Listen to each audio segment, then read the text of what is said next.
You know, Samuel, I've always admired your perspective on life. How do you stay so positive even when things get tough? Thank you, Janet. Honestly, it's taken some work, but I believe in focusing on the good in every situation. It helps to keep me grounded. That's really inspiring. I've been trying to adopt a similar mindset lately, especially with everything going on in the world. Absolutely. It's important now more than ever to find the silver linings, don't you think? Definitely. But, speaking of what's going on in the world, what are your thoughts on the recent political developments? It's hard to ignore how divisive things have become. Well, Janet, to be honest, I'd rather not get into that right now. Oh, I'm sorry if I brought up something uncomfortable. I didn't mean to. No, it's not your fault. It's just, I can't stand how people are so blinded by their own opinions these days. It's like nobody even tries to understand the other side anymore. I understand where you were coming from, but I think it's important to have these discussions, even if they were difficult. Discussion? It's not discussion, Janet. It's arguing, it's fighting, it's tearing each other apart over differences that should bring us together. Samuel, I didn't mean to upset you. Let's change the subject, okay? No, I'm sorry, Janet. I didn't mean to lash out like that. It's just a sore spot for me.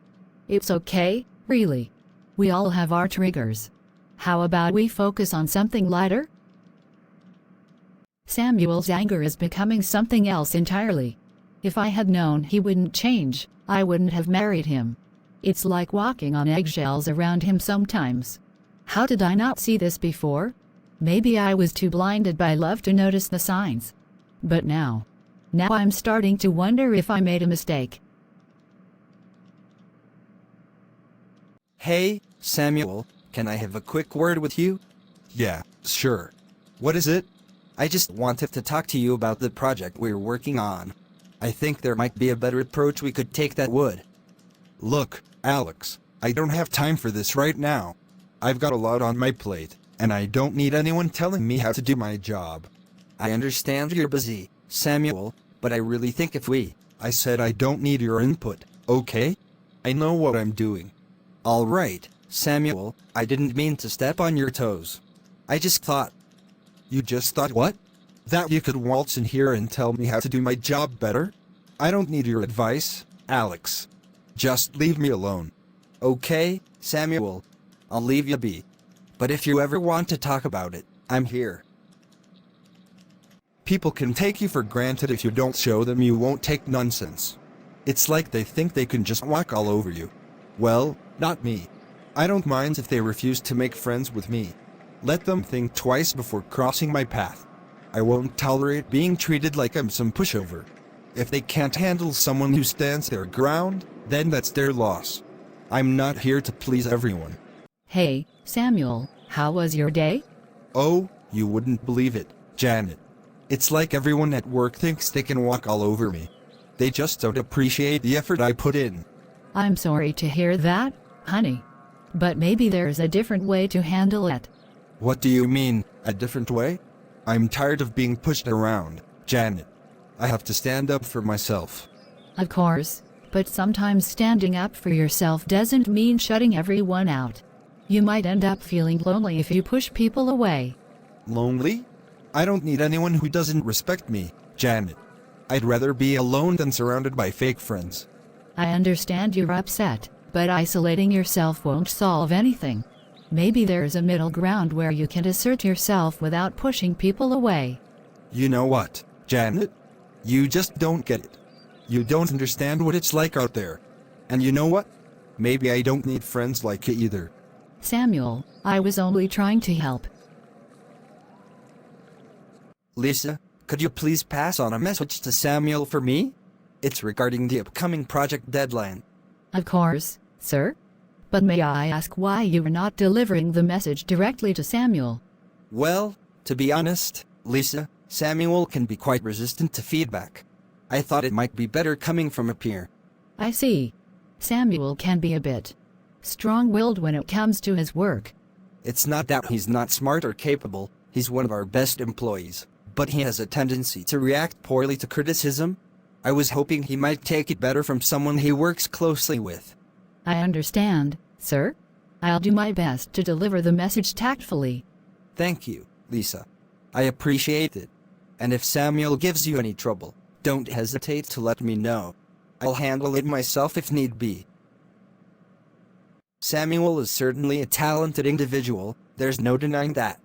But his temper, it's a serious concern. I've been considering promoting him to head a region in the state, but if he can't manage his anger, there's a passage in the Bible about anger and patience. A person's wisdom yields patience. It is to one's glory to overlook an offense. Proverbs 14:29, people with understanding control their anger. A hot temper shows great foolishness. James 1:19-20, my dear brothers and sisters, take note of this. Everyone should be quick to listen, slow to speak and slow to become angry, because human anger does not produce the righteousness that God desires. Proverbs 15:1, a gentle answer deflects anger, but harsh words make tempers flare. Perhaps I've been too focused on his abilities and overlooked this crucial flaw.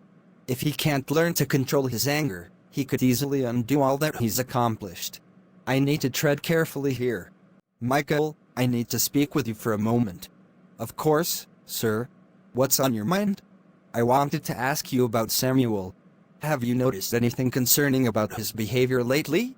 Well, now that you mention it, Samuel does seem to have a bit of a temper at times. He's brilliant, no doubt, but he can be a bit intense. Yes, that's what I feared. You see, we've been considering promoting Samuel to the position of regional manager in the upcoming executive meeting. Really? That's a big step up. It is, and one that I'm not entirely comfortable with given his temper. However, I've decided to put him to the test, so to speak. How so? I'm going to observe how he handles situations that might provoke his anger. If he can demonstrate control and professionalism, then perhaps the promotion is warranted. But if not, I see what you're getting at. It's important for a leader to remain composed under pressure. Exactly. And if Samuel can't handle his anger, then he's not ready for the responsibilities that come with being a regional manager. Well, I'll keep an eye on things and let you know if I notice anything else. I appreciate that, Michael. Thank you. Should I tell Samuel about the boss's plans for him? It could be a game changer for his career, but what if it backfires? What if he reacts with anger? Hey, Michael, everything all right? Yeah, everything's fine. Just lost in thought for a moment there. Maybe it's best to keep this to myself for now. I don't want to risk ruining the mood, and it's not my place to interfere. Forget about it. Just thinking about work stuff. Let's focus on enjoying our evening, all right? Sounds good to me. Thanks, Michael. Hey, Samuel, how was your day? It was fine. Samuel, I had a dream today, and I feel compelled to share it with you. I dreamt about the importance of being slow to anger, that it could be a key to unlocking the good plans God has for you. Oh, come on, Janet. Are you serious? You're using dreams now to tell me how to live my life? I can't believe you're resorting to this. Samuel, I'm only trying to share what I felt in my heart. I thought it might be a message for both of us. So, what? You've been plotting ways to correct me, and now you're using a dream as an excuse? I won't fall for it. Don't disturb me with your useless dreams, you Joseph the Dreamer. Unbelievable. Excuse me, sir, is everything all right? No, everything is not all right. This place is a mess, and I'm not going to stand for it. I'm so sorry, sir. Please, let me make it right. Is there anything I can do to improve your experience? Improve my experience? You've got to be kidding me. I've had enough of this nonsense. Sir, I understand you're upset, but please, don't take it out on us. We value your patronage, and we'll do whatever it takes to make things right. Samuel, I need you to take care of this task for me. It's quite urgent. With all due respect, sir, isn't this something that could be handled by one of the junior colleagues? I have other pressing matters to attend to. I understand, Samuel, but I need someone with your expertise to handle this particular task. Can I count on you? Fine, I'll take care of it. Mr. Thompson, we need to talk. Samuel, what's the matter?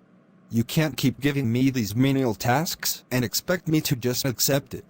I have skills and abilities far beyond this, and yet you continue to treat me like I'm some low-level employee. Samuel, I assure you, I value your contributions to the team. But sometimes we all have to handle tasks that may seem less than ideal. And I won't stand for it any longer. You shouldn't look down on me just because of my position. I deserve better than this. Samuel, please, let's discuss this rationally. I had no intention of demeaning you. Let's work together to find a solution. Ladies and gentlemen, thank you for joining me today. I've called this emergency meeting to discuss a matter of utmost importance regarding Samuel's eligibility for a promotion. As you know, Samuel has long been considered a top candidate for promotion within our company. However, recent events have brought to light certain concerns that cannot be ignored. Samuel's consistent displays of anger and pride have raised serious doubts about his suitability for a leadership role. While his skills and abilities are undeniable, his inability to manage his emotions could prove detrimental to both him and the company. It pains me to say this, but I agree with Mr. Thompson.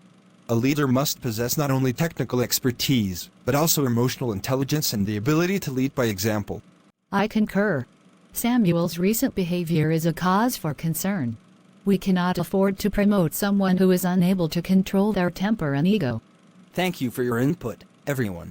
It's clear that Samuel's recent actions have called his suitability for a promotion into question. Therefore, I propose that we reconsider our options and select a candidate who demonstrates the necessary qualities to lead with integrity and maturity. Samuel, can we talk for a moment? Sure, Michael. What's on your mind? I've been meaning to say something to you for a while now, but I didn't know how to bring it up. I think it's important, though. What is it? Samuel, I've noticed that your anger sometimes gets the better of you. And, well, it's affecting more than just your day-to-day interactions. What are you trying to say, Michael? The other day, when Mr. Thompson gave you that task and you reacted. I wanted to tell you then, but I didn't know how you'd take it. Go on. The truth is, Mr. Thompson was planning to promote you to regional manager. But he wanted to test your patience first.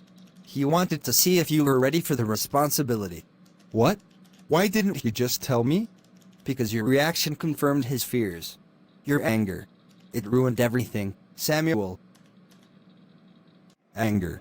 It's been my constant companion, but I never truly understood its power until now. It's destroyed relationships, opportunities, years of hard work. My wife. She tried to warn me, to show me a different path. And the Bible. It's been there all along, guiding me, if only I had listened. Proverbs 14:29, people with understanding control their anger. A hot temper shows great foolishness.